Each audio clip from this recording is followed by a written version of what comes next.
भागवत महापुराण की जय। कृष्ण कन्हैया लाल की जय। राधा रानी की जय। आज मैं आपको सुनाऊंगी छठा अध्याय स्कंद 1। नारद जी द्वारा अपने पूर्व जन्म का शेष भाग सुनाना। श्री व्यास जी ने देव ऋषि नारद से पूछा, हे देव ऋषि, जब आपको ज्ञान का उपदेश देकर वे महात्मा लोग चले गए तब आपने क्या किया? तब तो आप उम्र में बहुत छोटे थे। आपकी शेष आयु किस प्रकार व्यतीत हुई? श्री नारद जी ने कहा, हे व्यास जी, उनके जाने के बाद मैं अपनी माँ की सेवा में लग गया। क्योंकि मैं अपनी माँ का इकलौता पुत्र था और उसे भी मेरे अतिरिक्त कोई अन्य सहारा नहीं था। मैं अपनी माँ के स्नेह बंधन में बंधकर उस ब्राह्मण बस्ती में ही रहा। उस समय मेरी आयु 5 वर्ष की थी। मुझे दिशा, देश और काल के संबंध में कुछ भी ज्ञान नहीं था। एक दिन संध्या के समय मेरी माँ गाय का दूध दोहने के लिए घर से निकली तो एक सांप ने उसे डस लिया और काल के क्रूर पंजे से वह नहीं बच सकी। मैं अनाथ हो गया। एक दिन मैं उत्तर दिशा की ओर चल दिया। उस समय मुझे कुछ भी पता नहीं था कि मुझे कहाँ जाना है। उस ओर मार्ग में मुझे अनेक धन धान्य से संपन्न देश, नगर, गांव और अहीरों की बस्तियां मिली। नदी, पर्वतों के तटवर्ती पड़ाव, वाटिकाएं और उपवन मिले। सुंदर जल से भरे जलाशय और भयानक वन मिले। मैं अकेला था। एक घोर जंगल देखकर मैं रुक गया। उसमें भयानक हिंसक पशु घूमते दिखाई पड़ रहे थे। चलते चलते मेरा शरीर थक कर चूर हो गया था। तभी मुझे बड़े जोरों की प्यास लगी और भूख भी सताने लगी। मैंने एक नदी में स्नान किया और उसका शीतल जल पिया। मेरी थकान मिट गई। मैं एक पीपल के वृक्ष के नीचे बैठ गया और जैसा महात्माओं से सुना था वैसा ही भगवान का स्मरण करने लगा। धीरे धीरे भगवान के दर्शन की मेरी अभिलाषा तीव्र होने लगी और मेरा रोम रोम पुलकित हो उठा। तभी भगवान ने मुझे साक्षात दर्शन दिए। उनका दर्शन पाकर मेरा तन मन शांत और शीतल हो गया।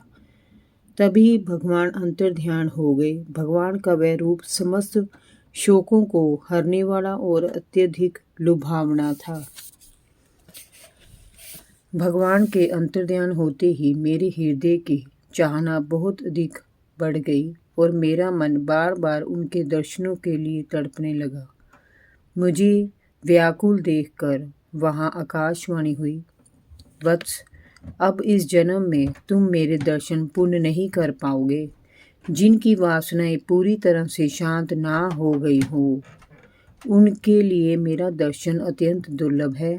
तुम्हारे हृदय में मुझे प्राप्त करने की लालसा जागृत हो, इसीलिए मैंने तुम्हें अपने रूप की एक झलक दिखाई है। अल्पकालिक संत सेवा से तुम्हारी चित्तवृत्ति मुझ में स्थित हो गई है। मुझे प्राप्त करने का तुम्हारा संकल्प अब कभी नहीं टूटेगा। सृष्टि के प्रलय हो जाने पर भी मेरी समृद्धि तुम्हारे हृदय में बनी रहेगी।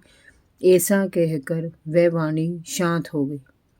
हे व्यास जी, तभी से मैं निरंतर भगवान के रहस्यमय और मंगलमय मधुर नामों और लीलाओं का संकीर्तन करते हुए भटक रहा हूँ। उनकी खोज में न जाने मैंने कितने जन्म लिए, मुझे इसका स्मरण नहीं है। केवल वह रूप माधुरी हर जन्म में मुझे स्मरण रहती है। मेरा मन और हृदय भगवान की कृपा से शुद्ध हो गया है। समस्त वासनाएं मिट गई हैं। मेरा जीवन श्री कृष्ण के चरणों में अर्पण हो गया है।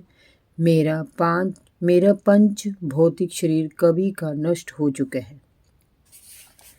एक सहरत्न चतुर्युग बीत जाने पर जब ब्रह्मा जी जागे और कल्प के अंत में उन्होंने पुनः सृष्टि की रचना करने की इच्छा की। तब उनकी मानसिक शक्ति से मेरा पुनः जन्म हुआ। मेरा ये शरीर पंचभूतों से आच्छादित दिखाई देने पर भी उससे परे है। अब मैं भगवान की कृपा से इच्छा करने मात्र से ही तीनों लोकों में विचरण कर सकता हूँ। मेरे जीवन का व्रत भगवान का भजन करना है, जो निरंतर चलता रहता है। उन्हीं की कृपा से विभूषित इस वीणा के तारों को छेड़कर मैं नारायण नारायण का जाप करते हुए सभी लोकों में विचरता रहता हूँ। श्री हरि के चरण कमल ही समस्त तीर्थों के उद्गम स्थल है। उनका यशोगान करना मुझे अत्यंत प्रिय है। अब वे हर पल हर क्षण मेरे हृदय में वास करते हैं। भगवान की लीलाओं का संकीर्तन संसार सागर से पार उतारने का एकमात्र अद्भुत जलयान है। हे व्यास जी, काम और लोभ की चोट से आहत हुआ हृदय भी श्री कृष्ण की एकाग्र सेवा से तत्काल शांति प्राप्त कर लेता है। ये मेरा प्रत्यक्ष अनुभव है। व्यास जी, आपका हृदय निष्पाप है। आपने मुझसे जो पूछा मैंने यथासंभव उसका उत्तर आपको दे दिया है। सूत जी ने कहा, हे शौनकादि ऋषिवर, देवर्षि नारद ने इस प्रकार कहकर जाने की अनुमति ली और वीणा बजाते हुए वहां से चल दिए। पीछे व्यास जी सोचते रह गए, हे देवऋषि, आप धन्य हैं। श्री कृष्ण के नाम संकीर्तन से आप स्वयं तो आनंदित होते हैं, दूसरों को भी आनंदित करते हैं। जय जय श्री राधे। भागवत महापुराण की जय। कृष्ण कन्हैया लाल की जय। राधा रानी की जय।